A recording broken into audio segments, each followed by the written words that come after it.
Fala pessoal, tudo bem com vocês? Tudo certo, né? Estreia de Memphis, vitória, 3 pontos, uma tarde linda na Neoquímica Arena e muitos destaques. Olha, tem um time aí mesmo tardiamente, setembro, quase outubro, mas na hora decisiva, se formando. Vamos falar sobre tudo isso? Chega mais, eu sou o Chico Garcia, inscreva-se no canal e vamos juntos.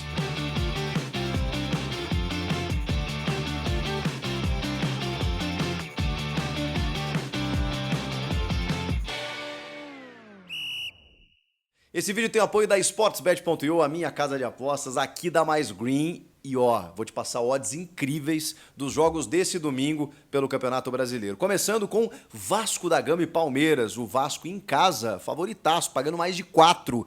E o Vasco tá melhorando, hein? O empate quase 4 e a vitória do Palmeiras quase 2.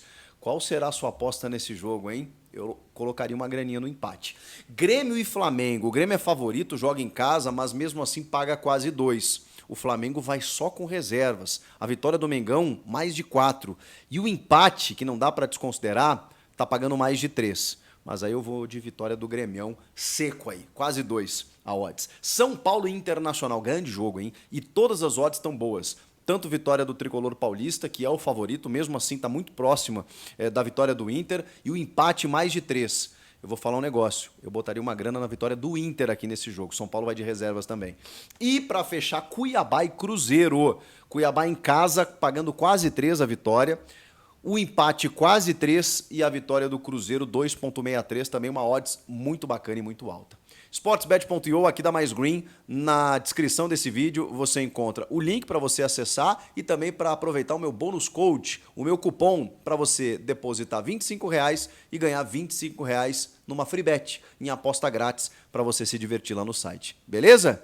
Promoção para novos usuários até o final do ano. Sportsbet.io, aqui da Mais Green. Vem pra IO! Bora, turma! Vamos falar sobre essa vitória fundamental, necessária, essencial, maravilhosa, espetacular, na melhor hora.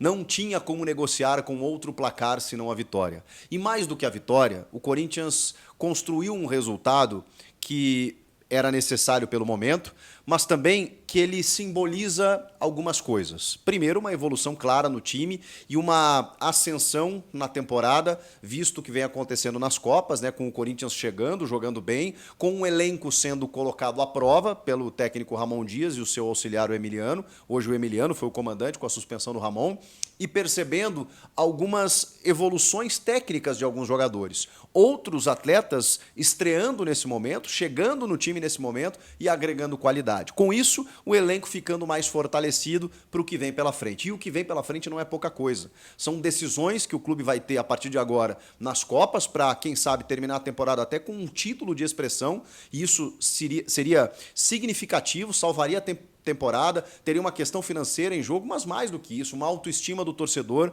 que não vence um título desde 2019, um campeonato paulista, e um título de expressão desde 2017, quando conquistou o Campeonato Brasileiro. Depois disso, o Corinthians chegou em 2 finais de Copa do Brasil, né, 2018, 2022, mas não conseguiu ganhar o tal título de expressão. Ele poderia e poderá ainda vir nessa temporada, e uma temporada que começou com muita expectativa e depois com muitos problemas. De repente, um time sendo formado. Falando do jogo de hoje especificamente, não foi um bom primeiro tempo.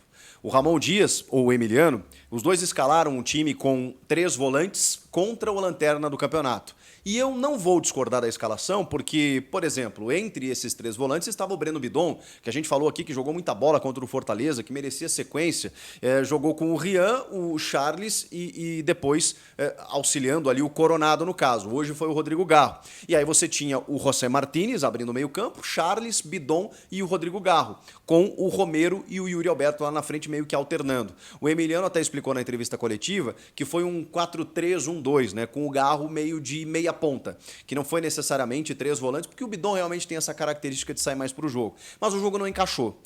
O Corinthians, segundo o Emiliano, até pela expectativa que se tinha no jogo, pela estreia do Memphis, pela tarde e tudo mais, houve uma certa ansiedade. E que o gol do Romero, no apagar das luzes da primeira etapa, dá um pouco de tranquilidade para o time voltar no segundo tempo e desenvolver o seu jogo. Mas também tem a troca, né, do Breno Bidon pelo Igor Coronado, que muda completamente o cenário do jogo.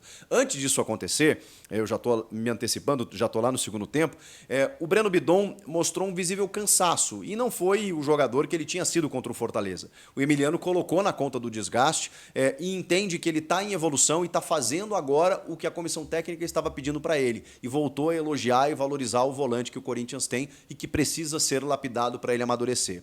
Diante disso, o Atlético Goianiense até chegou algumas vezes no primeiro tempo e o time estava realmente um pouco nervoso, com alguma dificuldade de chegar.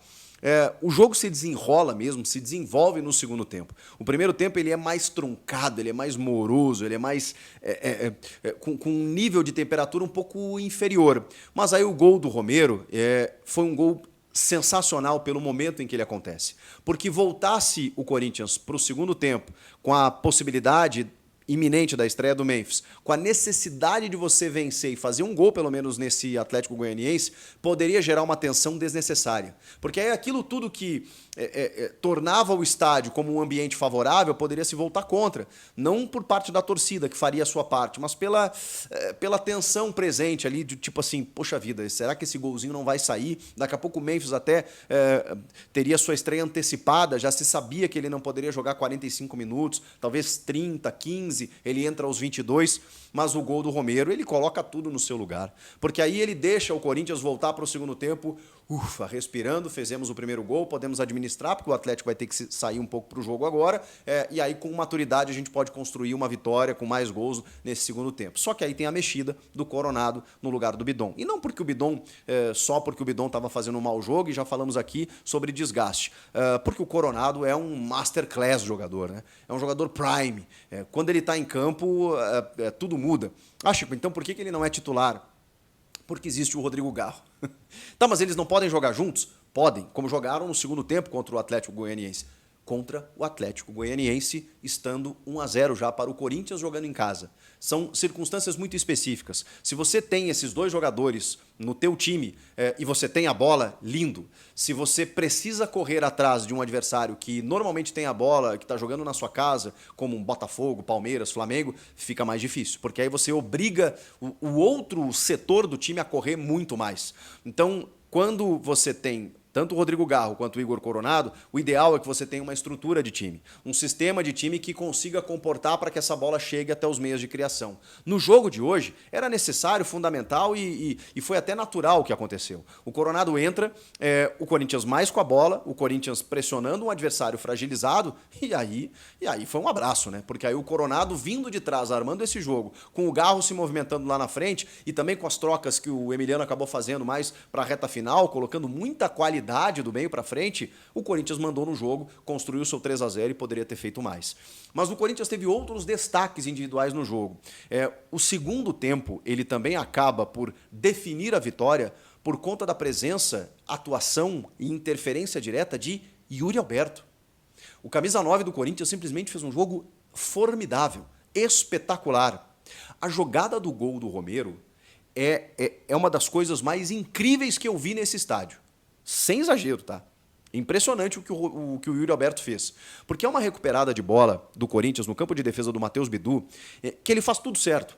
O Bidu, ele ao tentar repor a bola, ele está marcado numa linha alta do Atlético Goianiense e normalmente é aquele lance em que o lateral chuta em cima do marcador para ganhar um lateral, ou quando vai tentar aquela parábola para buscar o ataque, a bola acaba saindo pela linha lateral, ou ele tenta um passe por dentro, só que esse passe por dentro ele estava bloqueado, então ele espera, ele trava tudo mais e aí ele lança o Yuri. O Yuri marcado de costas, dá uma letra na linha lateral sem deixar a bola sair e toca no Rodrigo Garro. Imediatamente ele corre para receber essa bola e o Garro, com a bola no pé e espaço para trabalhar, ele sabe muito bem o que fazer. Bola no Yuri no ponto futuro. E é tudo que o Yuri mais gosta. Só que o Yuri fez mais. Porque ele ataca o espaço pelo lado esquerdo, vai ganhando o campo e o Atlético Goianiense, com a defesa desarrumada, tenta marcar o Yuri, ele sai no meio de dois jogadores. Quando ele sai no meio de dois jogadores, ele fica cara a cara com o goleiro, mas ali tem um defensor ainda e o outro que está chegando. O que ele faz? Ele serve o Romero. O Romero inteligentemente dribla o primeiro marcador e chuta. A bola passa pelo goleiro e o Adriano Martins, se eu não me engano, salva quase de dentro do gol o que seria um golaço do Romero. Só que o que acontece? O Yuri segue na jogada, porque a bola não saiu. Ele busca a bola lá na linha de fundo, consegue fazer a proteção, faz o giro em cima do marcador, não deixa a bola sair pela linha de fundo e serve de novo o Romero, que aí pega ela de primeira e faz um golaço, chuta onde a bola teria que entrar, na forquilha, né? Ela bate em cima no travessão, o goleiro Pedro Rangel não conseguiu pegar e a bola vai morrer no fundo da rede. Um senhor golaço, mas um golaço assim, com a participação efetiva do Romero, claro, não dá para tirar esse mérito do artilheiro da Neoquímica Arena, mas o que o Yuri fez nesse lance foi o símbolo de um jogador que você pode criticar qualquer coisa no Yuri, menos que ele amarela, que ele pipoca, que ele não se entrega, que ele não tem raça e que ele desiste, porque ele não desiste. O Yuri já tomou muita pancada nesse time, necessárias muitas vezes, ou justas as críticas, mas ele não se entrega. É impressionante, cara. Ele não desiste. E ele fez tudo certo. Do primeiro ao último momento do lance, ele fez tudo certo. Ele teve inteligência, ele teve habilidade, ele teve velocidade, ele foi coletivo. Ele foi coletivo porque ele pensou, ele serviu o Romero na melhor possibilidade, ele foi atrás da bola para servir o Romero de novo pela segunda vez e o gol sai muito por conta do esforço e pelo talento também de Yuri Alberto. Que gol, senhoras e senhores. 2 minutos depois, ele faz a mesmíssima coisa. Ele pega a bola no meio de campo, arranca no meio e consegue, acho que ele serve o Bidu na esquerda, o Bidu cruza, o Romero cabeceia e o goleiro faz uma defesaça. Ou seja, é mais um lance em que o Yuri pega a bola de trás, atacando o espaço e quebrando as linhas da defesa adversária. O Yuri, muitas vezes, quando ele tem que finalizar, a gente cobra, né? Caramba, pô, finalizou mal. Quando ele precisa armar o jogo, quando ele constrói para o time, ele é muito importante. O jogo coletivo do Yuri Alberto melhorou de tal forma que eu só posso imaginar que seja influência da comissão técnica. Que talvez a comissão técnica do Ramon e do Emiliano estejam descobrindo uma nova faceta do Yuri. E a gente está vendo isso em campo. É um cara mais coletivo, colaborativo, um cara que dá assistência, um cara que fornece passe, um cara que joga para o time, é um cara que consegue influenciar no jogo mais do que talvez como um camisa 9. Prestem atenção nisso. Enfim, depois o Yuri é substituído, né? Ele acaba deixando o campo para a entrada do Memphis. Os dois aplaudidíssimos, né? Mas ele foi muito importante no jogo. O Romero fica um pouco mais e ali na frente ele sai também. O Yuri foi importante, o Romero foi importante, mas aí, falando do setor de meio campo, o Coronado entrou bem demais, mas assim, bem demais por tudo que a gente já citou. O Garro é um senhor jogador, mas aí você ter na primeira linha de marcação, jogadores como o Martínez e o Charles, faz muita diferença. Porque o Martínez, cara, ele corre, ele desarma, ele marca, ele caça, ele toma um cartão amarelo cedo e ele continua marcando, ele continua mordendo, porque você precisa de um jogador assim. Eu já falei sobre isso. Volantão, como eu o caracterizei quando ele chegou, do tipo, não criem expectativas por um jogador técnico que vai fazer um box-to-box. Não, ele não é esse jogador. Tá tudo bem. Você precisa de complementos de jogadores, de características diferentes. E se você tem jogadores da qualidade do Coronado e do Garro para armar o time, você também precisa ter da qualidade do Martínez e do Charles para marcar. Porque não é fácil marcar. Você precisa estar muito bem fisicamente para cercar, para marcar, para correr atrás do adversário, para antecipar. E o Martínez faz isso com muita capacidade e o Charles também. O Charles muito regular, como sempre, aliás. Tem uma roubada de bola no primeiro tempo, que acho que o Martínez rouba, depois o Charles serve o Yuri chega na frente do goleiro, chuta fraquinho assim, e o goleiro faz a defesa, não, ela trava em cima da marcação. Mas enfim, é uma roubada de bola, porque você precisa ter isso no meio de campo, e com esses dois jogadores o Corinthians tem.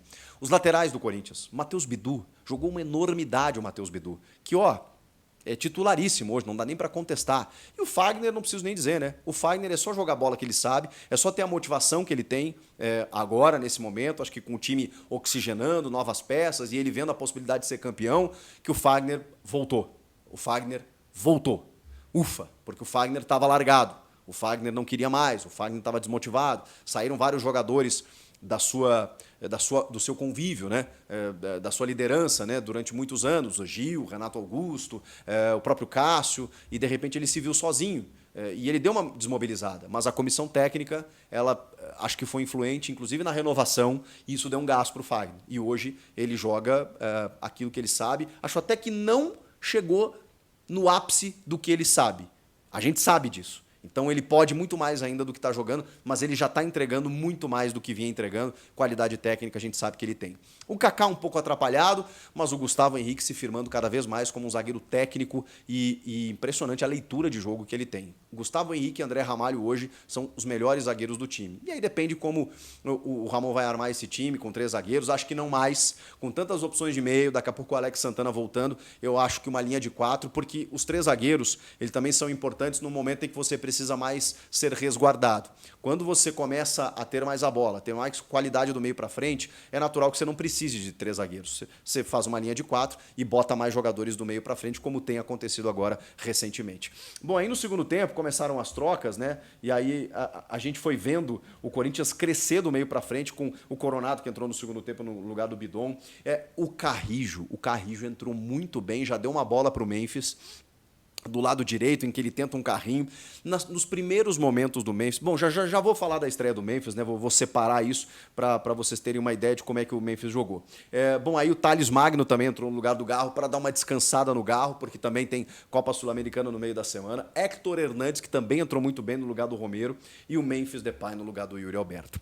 O Memphis, ele visivelmente está fora de combate, fora de ritmo, né? O último jogo dele foi no dia 10 de julho, na Eurocopa, com a seleção da Holanda. Natural que ele esteja com o ritmo e o freio de mão um pouco puxado. Mas você já vê pelos gestos técnicos que ele é um jogador diferente. Na primeira bola ele já lança o Romero em profundidade. Ele tenta fazer alguns giros que ele tem muita velocidade, mas ele ainda, obviamente, está cercado pela marcação, porque não está com a desenvoltura correta que ele vai ter ali na frente com a sequência de jogos. Também quase fez um gol no lançamento maravilhoso do Héctor Hernandes, chuta de perna esquerda e o goleiro faz a defesa, e quase chegou naquela bola que eu citei do Carrijo, num cruzamento que veio da direita. Foi um jogador que já deu mais opções do meio para frente, mas que ainda poucos minutos, foi só para celebrar realmente a sua estreia e também para ele soltar um pouco a musculatura. Você vê que ele já sentiu um tornozelo num lance aqui, outro ali, então, natural. Ele precisa se adaptar ao gramado, ao estádio, ao futebol brasileiro, ao jogo, a se reacostumar ao jogo, né? Ficou 2 meses e meio praticamente sem jogar, então era uma estreia programada num jogo em que o Corinthians já estava ganhando, para não depender dele, para ali na frente ele poder render tudo aquilo que ele pode e que ele sabe. Mas importante a gente ver o Memphis Depay, porque se você perceber no terceiro gol, você tem o arranque do Coronado e você tem o Héctor e o Depay fazendo puxando a marcação pelo lado esquerdo. Especialmente o Memphis, que estava mais centralizado, mas ele corre.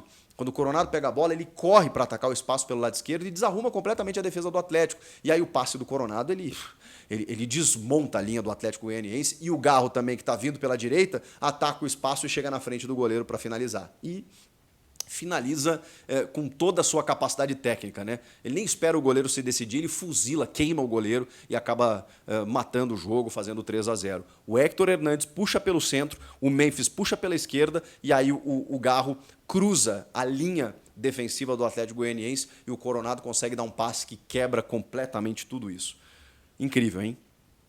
Você vê qualidade de construção, você vê jogadores que dão opção, você vê bons finalizadores, você vê jogadores inteligentes para jogar. Esse Héctor Hernandes, ele é muito inteligente. Aí você tem o Memphis, que dispensa comentários, você tem Garro aparecendo na área para finalizar, e você tem jogadores importantes que já estavam aqui, como o Romero e o Yuri Alberto, crescendo também porque o time está crescendo. E, além de tudo esse contexto que eu falei para vocês do meio-campo, com vários volantes, com marcadores, criadores, construtores e opções da base, como o Bidon e o Rian, e na defesa, boas possibilidades também para o Ramon montar esse time. Ou seja, é um novo Corinthians, que a partir de agora tem tudo para ser mais influente, protagonista e decisivo no que vem pela frente.